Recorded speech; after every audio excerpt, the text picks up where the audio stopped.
Hey everyone, it's Haley, and today we're going to be talking about the Charmat method. Charmat method, also known as tank method or cuve close, is a technique used in sparkling wine production to add bubbles to the wine. This is an alternative method to the traditional method or classic method, primarily used in the production of champagne.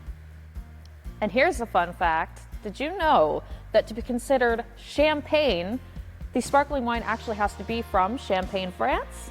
In the Charmat method, the base wine undergoes primary fermentation in stainless steel tanks like the ones you see right here. And once the base wine is fermented, a mixture of sugar and yeast is added to induce secondary fermentation. Secondary fermentation takes place in pressurized tanks where the wine is sealed off from the air.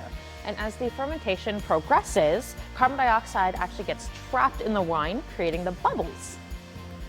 And now that we've talked about the Charmat method, which we use here at Shell Ridge to produce our sparkling Lucia here, there is the classic method as well. This one is more labor intensive. So after primary fermentation, it is bottled with the mixture of sugar and yeast to induce secondary fermentation in the bottles. After the base wine is fermented, it is added to bottles with the mixture of sugar and yeast to trigger secondary fermentation. Unlike the Charmat method, the secondary fermentation occurs in the bottle itself.